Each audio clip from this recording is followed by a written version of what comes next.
And we're back with Camille U. And as I was saying, for those of you who are just listening in, tuning in, I wanted to let you in the saddest thing of my life. Now, the saddest thing is that I don't know who I am because of exactly a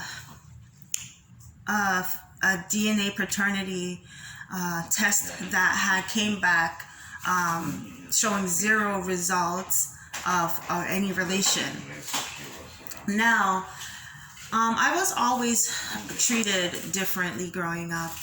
An outcast. I was always a loner. I was always by myself. I didn't really have much. I was always secluded. I was always in a basement, a dark place, and was always beside the furnace.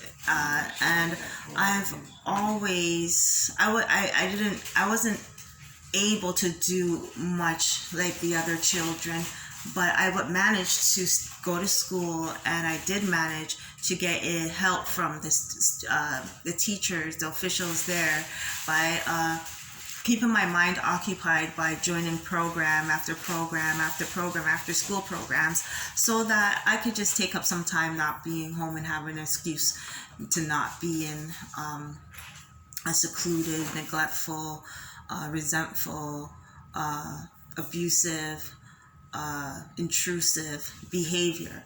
And so, like, I guess that's just like any other child that is from a natural birth family, because I'm always being compared to the child that has a mom, the child that has a dad, but yet they are not respected, although they have those fine qualities.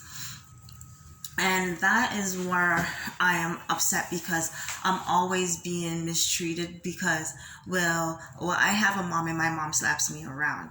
So, and I have a father and my father dicks me around. So what makes your life so sad if these are my birth parents doing it to me? My life is sadder than yours. So that was the biggest argument I had with one of my neighbors. And I didn't argue, but that was the biggest throw in slap in the face. And I thought long and hard. I'm like, well, I could understand that your parents probably were abusing you because they didn't understand the call of help find missing child.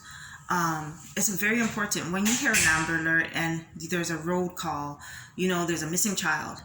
Please at least go like this, move your head, so when the satellites come over your car, they can see that, okay, well, you heard. And don't just be like, oh, well, who cares?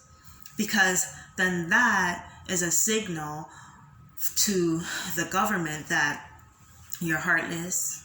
Maybe you have a problem with it, like maybe you're a part of it.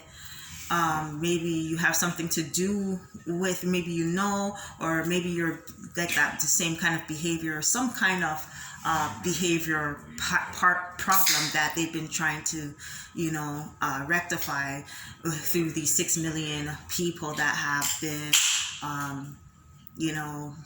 been creating problems throughout the world, right? So I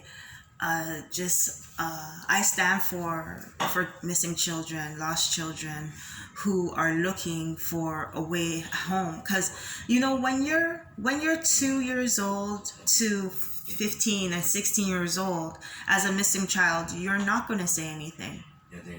You will, and if you do, there's a little. I've heard like one story that the girl was able to get out. She was 13 years old. She came out the same year I came out, saying that, hey, these people are kidnapped me. And she came out too, saying, yeah, the same thing happened with her. And she was young.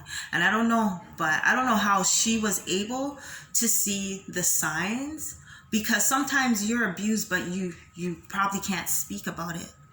Sometimes some children can speak about it, but I was silenced. So I couldn't speak about it. And I had a hard time fitting in. I'm still not fit in anything that I do. It's always a problem.